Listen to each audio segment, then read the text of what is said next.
Hey everyone, what's up? So, yes, I'm not back with just one another daily lead code question. So, today we have with us one video on system design.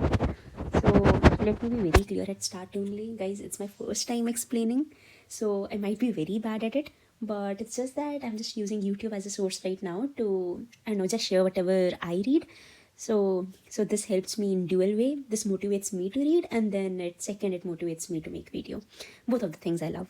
So, and a little bit of drawing that I did here. So चलो start करते हैं. So system design is not essentially that we start in a very systematic way and go through the complete course. It is just that topics that belong to system design. Earlier videos that I made, they were on lead code, but today we'll be discussing one topic that belongs to system design. And boom, I didn't do the effort of creating even a new page, I just maximized it. तो हाँ, तो also we'll be following this book which is ज़्यादा कम thickness होगा. We'll following this book which is System Design Interview by Alex. Many of you might know this book already. It's awesome book. So yeah, let's just pick up second chapter of it. अरे never mind, we'll just go to the second chapter. First chapter इसलिए नहीं उठाया because it would be too long for the first video. ऐसा नहीं है, मेरे को आता नहीं है, पढ़ा है मैंने. चलो, so today will be, so when you read about this word, what is back of envelope estimation? So back of envelope estimation is basically you make some calculations, you make some estimations that helps you get a good idea of how is your system gonna perform, right? So basically in a very layman terms, let me say in this way, suppose I ask you, okay, what is 999.9 into 8? So you're not gonna do this much of long calculation, right? You're just gonna say, Prisha, why can't I directly do this into it, right? Because you just want to get estimation, you don't want to get the exact number. So that is a very abstract black box way to discuss back of the envelope estimation. So that's what he explains here. That why is it required, that it helps you create a combination of thought experiment and gets a good feel for what design you would need. So basically, when we talk about distributed systems, we know that the data volume there is pretty high. If you read about those systems that function on Hadoop and everything, so you'll know that the amount of data they consume is very large, right? So when we talk about doing the correct calculations, so there's a very basic thing that they use the power of 2. So you would have read, right, that byte is 2 cube, that is 8 bits. So everything that we deal here is in a power of 2. So, but there are other powers as well. For example, power of 10, power of 20, power of 30, and you'll get larger values from there. Not much of a use, but ठीक है. And then there's a latency number, that there are some basic latency numbers that one must be aware about, as in, for example, how much time it takes to read 1 MB from a disk. It takes around 30 milliseconds, right? So as in, it's just that when you know these numbers, it becomes easier for you to compare. You just have a reference to compare with, right? For example, referencing a main memory takes 100 nanoseconds. So from all these numbers, from all these observations, there are a set of conclusions that you arrive at. That is, disk is slow. Disk operations are slow, whereas memory operations are fast. That's true. Since disk operations are slow, what it's advised is that avoid disk seeks if possible. Why? Because they cost time, they cost obviously memory. What else? You need to compress data before you send it over internet, because larger the size of the data, more time it is going to take, right, for making a trip to one data center to another.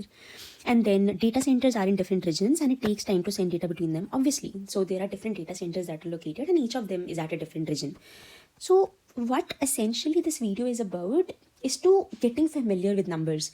When we say numbers, what we mean is availability numbers.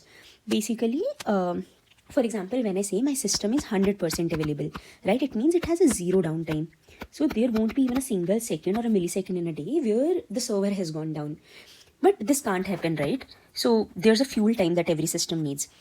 Essentially, so every service provider, may it be Microsoft, may it be Google or any other, so they make sure to set a SLA. What is SLA? SLA is a service level agreement.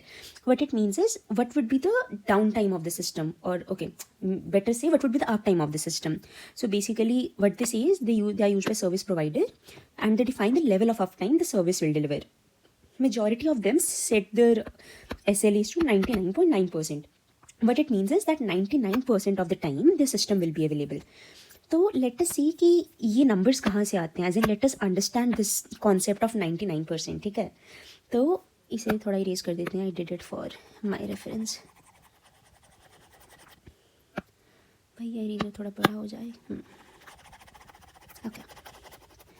So let us just see how it works here. So when I say my system is available 99% of the time, sorry for any noise, but yeah.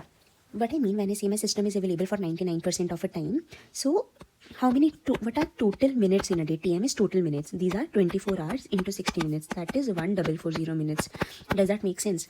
When I say 99% of the time my system is available, what I mean 1% of the time my system is down. 1% in a day is how much? It is 14.4 minutes is downtime per day in minutes. Per day in minutes. That's how this number has came here. Is it clear? ये days कैसे आया? Now you know कि 1 day में down time कितना है. 1 day में down time है 14.4. 1 year में कितना डाउन टाइम होगा मिनट्स में? That will be 14.4 into 365 minutes.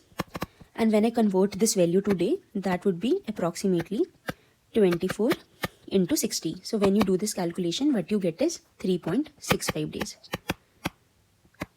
Basically, as simple as that, remove this 10 here. 24 into 60 is 1440. So 365 by 100, 3.65 days. Okay, so that's how these numbers come up. So when anyone talks to you about what is a availability number, it basically tells you how much time your system will deliver, as in it will be the level of uptime that your system has. More the number of nines, better it is. More the number of times, lesser the downtime. Chalo. So essentially, why are we doing this? Because whenever we build any system, I mean the other topics that we'll read about, there you need to have an idea about number, not the exact idea, but this helps you just estimate what kind of system you will need, what kind of system you will need to design, and more effectively it needs to tell to the people or the users who are using it what is essentially the uptime of your system or how well your system performs. So there need to be a set of numbers that you should be very familiar with. So we are just going through how these are actually calculated in proper like mathematical term. जैसे let us see here, you need to estimate Twitter का QPS. And now what is QPS? It's query per second. And we need to also estimate what is the storage requirement there. तो let us calculate it. एक बार इसे थोड़ा हम hide कर देते हैं. इसे थोड़ा हाइड कर छोड़ो, क्यों हाइड करना, देखेंगे ही नहीं. तो बेसिकली क्या है, what is the assumption here? Assumptions are very important. What do they say? कि they have, how many users they have monthly? They have 300 million users, okay? Then 50% of users use Twitter daily. Daily, how many of them use? 50% of them. When I say 50%, it's half, right? So 300 million है वैसे 150 million use daily. This we are clear about this number. 150 million use Twitter daily. Users post 2 tweets per day on an average. Daily tweets कितनी हो रही हैं? 2 into number of users, 150 million. When we say 2 tweets, it isn't that everyone is posting 2 tweets. Majority might not be posting anything, but the ones who are posting might be posting in like hundreds or maybe 10, 20. So average is basically 2. So how many tweets daily? 300 million tweets daily. Is it clear? 10% of the tweets contain media. Let us just store it for now here that media कितने में है? Media 10% में है. Data is stored for 5 years. Okay. So basically this will come later into the use. Media, how many stored media, this all is a part of storage, but right now we need to see how many queries per second. So we see on a daily average, in a day, how many queries are there? 300 million. How many per second? So per second would be 300 million by how many seconds we have in a day? 24 into 60 into 60. So this is essentially QPS. QPS is equal to 300 into 1 million में कितनी zeros होती हैं? 6 होती हैं ना, जितना मुझे याद है. 1 2 3 4 5 6 बाय 24 into 60 into 60. थोड़ा कम कर लेता हूँ. तो कितना होता है ये? Let us, I just use the calculator for this. Search वर्च नहीं होता क्या इसमें कुछ?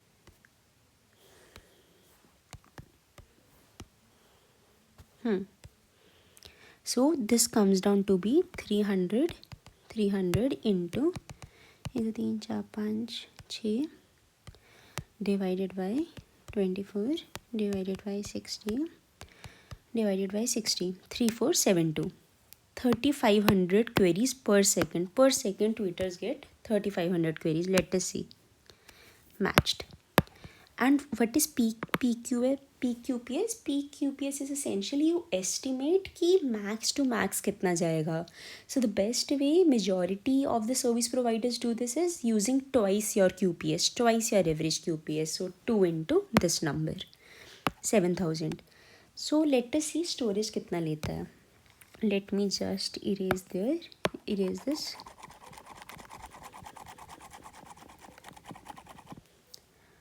So we concluded that इधर से when we I should not have erased everything.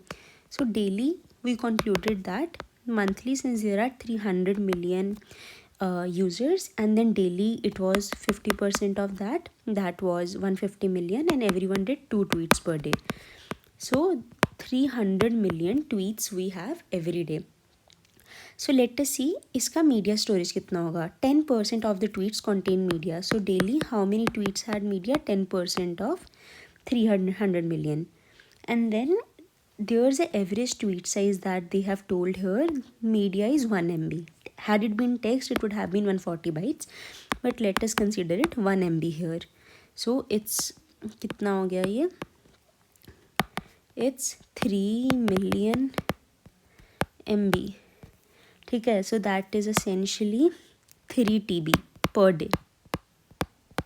And since you are storing it for how many? 5 years. This is per day. How many days in 5 years? 5 into 365 into 3. हमारा कम क्यों आ रहा है यार? Oh sorry, it will be 30 here. Sorry. Into 30, around 55 PB.